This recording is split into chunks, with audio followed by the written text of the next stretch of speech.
Assalamualaikum warahmatullahi wabarakatuh. Perkenalkan, saya Faik Aji Kurniawan, mahasiswa perawat alih jenjang di Universitas Harapan Bangsa. Di sini saya akan mempresentasikan proposal skripsi saya yang berjudul Efektivitas Simple Physical Exercise terhadap peningkatan kadar hemoglobin pada pasien end-stage renal disease atau ESRD di Rumah Sakit Umum Daerah Cilacap. Pembimbing satu saya yaitu Bu Ade Ratna Sekar Siwi S.Kepnus M.Kep. Kemudian pembimbing dua saya ada Bapak Made Suandika M.Kep RNAO CNS PhD.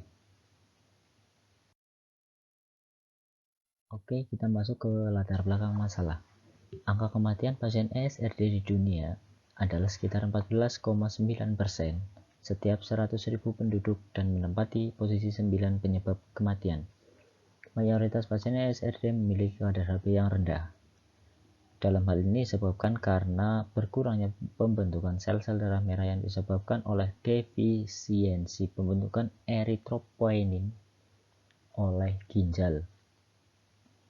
Dari beberapa jurnal yang penulis baca, ternyata masih sedikit peneliti yang melakukan penelitian tentang simple physical exercise pada pasien ESRD. Simple physical exercise sendiri sangat dianjurkan untuk diterapkan pada saat proses hemodialisa karena banyak manfaat yang salah satunya adalah meningkatkan kadar hemoglobin pada pasien ESRD. Berbicara tentang manfaat yang sangat penting untuk pasien ESRD yang menjalani simple physical exercise adalah dapat memaksimalkan fungsi jantung dan ginjal sehingga dapat memperlancar aliran darah ke seluruh tubuh, mengurangi risiko kram otot pada pasien saat HD, dan menambah kebugaran tubuh serta dapat menambah kadar HD. Berdasarkan latar belakang di atas, peneliti tertarik untuk melakukan penelitian tentang efektivitas simple physical exercise terhadap peningkatan kadar hemoglobin pada pasien end-stage renal disease di Rumah Sakit Umum Daerah Cilacap. Slide selanjutnya yaitu membahas tentang tujuan penelitian. Oke, kita masuk ke tujuan penelitian. Tujuan penelitian ada dua, yaitu tujuan umum dan tujuan khusus. Pada tujuan umum, peneliti mengetahui keefektivitasan simple physical exercise terhadap peningkatan kadar hemoglobin pada pasien end-stage renal disease di Rumah Sakit Umum Daerah Cilacap. Tujuan khususnya ada tiga, yaitu pertama, mengidentifikasi kadar hemoglobin pre atau sebelum dilakukan simple physical exercise pada pasien end-stage renal disease. Kemudian yang kedua, mengidentifikasi kadar hemoglobin setelah dilakukan atau post simple physical exercise pada pasien dengan end-stage renal disease. Yang terakhir adalah menganalisis efektivitas simple physical exercise terhadap peningkatan kadar hemoglobin pada pasien dengan end-stage renal disease. Baik, masuk ke slide selanjutnya yaitu keaslian penelitian. Baik, kita masuk ke slide keaslian penelitian. Di sini saya melampirkan beberapa keaslian penelitian yang akan dibandingkan dengan yang akan diteliti. Di sini ada dari Ganik Sakirin dan Nurul Makiyah yang berjudul pengaruh intradialytic exercise terhadap fatigue, kemudian kadar hemoglobin dan tekanan darah pasien hemodialisa di RSUD Dr. Suradi Tirtonegoro Klaten. Dapat dibaca dari metode penelitiannya, kemudian hasil penelitiannya, dan persamaan juga perbedaan dengan penelitian yang akan dilakukan.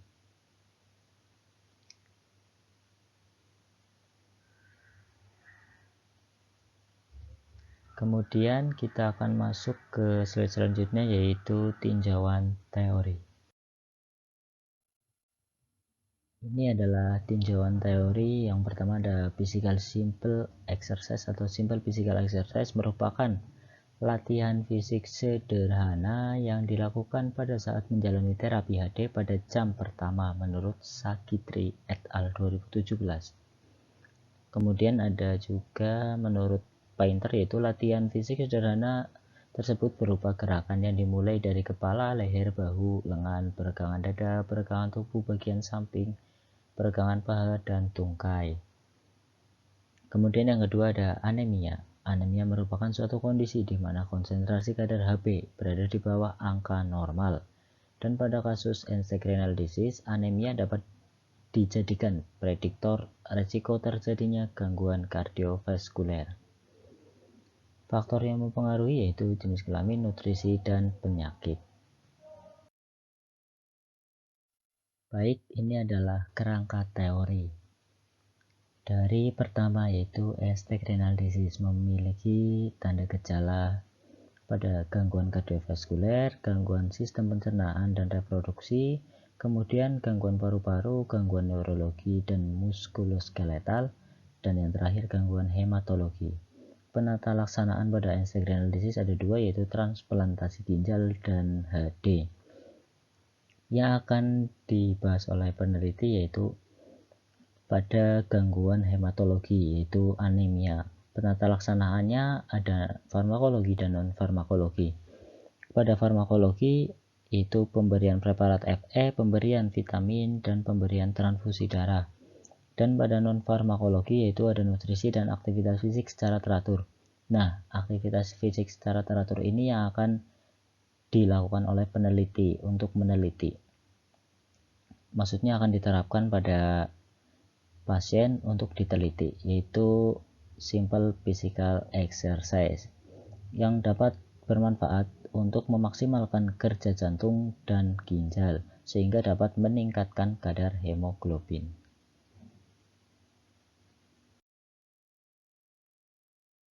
Kerangka konsep pada penelitian ini ada dua, yaitu independent variable dan dependent variable.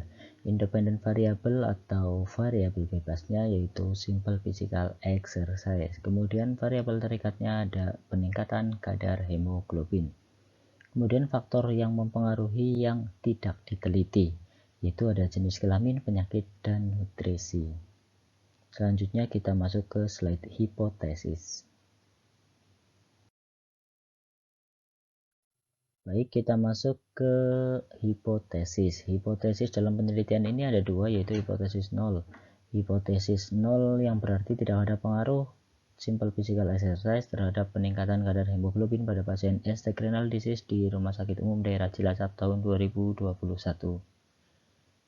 Kemudian kedua yaitu hipotesis alternatif atau HA, yang berarti ada pengaruh simple physical exercise terhadap peningkatan kadar hemoglobin pada pasien end-stage renal disease di RSUD Cilacap tahun 2021.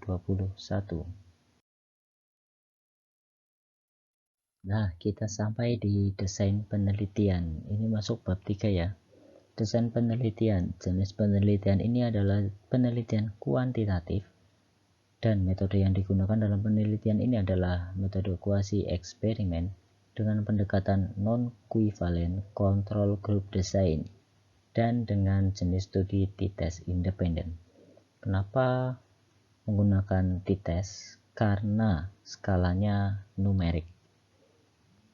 Kemudian populasinya itu seluruh pasien yang menjalani hemodialisis di ruang HD RSUD Cilacap itu berjumlah 110 pasien pada periode Januari 2021.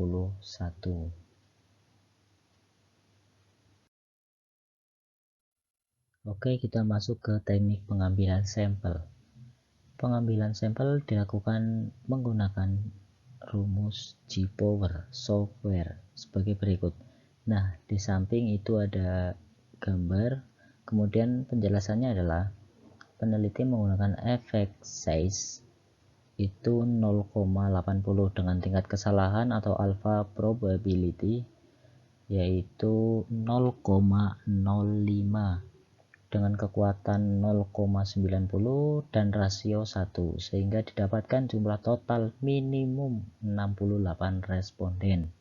Namun untuk mencegah kehilangan sampel dalam penelitian ini, maka peneliti menggunakan estimasi dropout sebanyak 20%. Sehingga jumlah 68 sampel ditambah dengan 20%, jadi hasil total sampel yang akan digunakan adalah 80 responden. Dan 80 responden nantinya akan dibagi menjadi 2 kelompok, yaitu untuk kelompok eksperimen dan kelompok kontrol. Berikut adalah definisi operasional. Variabel yang pertama yaitu simple physical exercise, dan yang kedua kadar hemoglobin. Yang simple physical exercise menggunakan skala nominal, kemudian kadar hemoglobin menggunakan rasio atau numerik.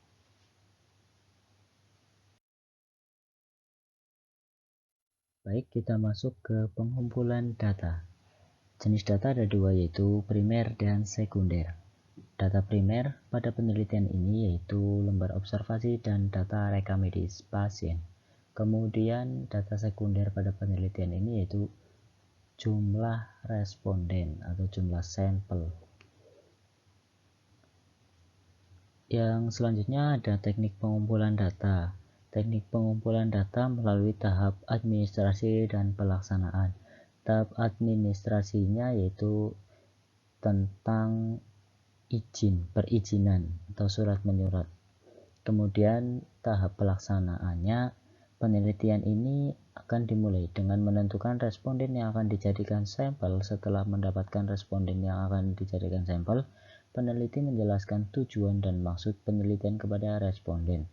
Peneliti memberikan inform consent kepada responden sebagai bukti persetujuan sebagai responden. Kemudian melihat hasil laboratorium berupa HB responden yang sesuai kriteria inklusi. Setelah itu melakukan kegiatan simple physical exercise 1 minggu 2 kali selama 4 minggu, dan di minggu keempat akan dicek HB-nya seperti itu. Baik, kita masuk ke analisa data, yaitu ada pengolahan data dan analisa data. Langsung saja kita masuk ke analisa data. Yang digunakan pada penelitian ini adalah analisa bivariat. Analisa bivariat adalah analisa yang dilakukan terhadap dua variabel yang diduga memiliki pengaruh atau efektivitas. Analisa bivariat untuk mengetahui pengaruh simple physical exercise terhadap peningkatan kadar HB sebelum dan sesudah dilakukan simple physical exercise pada kelompok eksperimen dan kontrol. Peneliti menggunakan t-test untuk mengetahui efektivitas simple physical exercise terhadap peningkatan kadar HB dari kelompok eksperimen dan kelompok kontrol. Alasan peneliti menggunakan t-test adalah karena data yang dipakai dalam uji ini berupa kuantitatif atau angka asli berskala interval atau rasio. Kemudian untuk uji normalitas data, jika data berdistribusi normal maka akan menggunakan uji parametrik, yaitu uji T-group dengan langkah-langkah analyze, kemudian milik compartment, kemudian memilih independent sample t-test. Dan apabila data berdistribusi tidak normal, maka peneliti akan menggunakan uji non-parametrik, yaitu dengan uji Mann-Whitney dengan langkah-langkah analyze, kemudian non-parametrik, kemudian pilih two independent sample. Oke, terima kasih. Itu adalah pemaparan dari PowerPoint proposal penelitian yang akan saya lakukan. Apabila banyak kesalahan mohon dikoreksi. Terima kasih sudah menyimak sampai selesai. Mohon masukannya.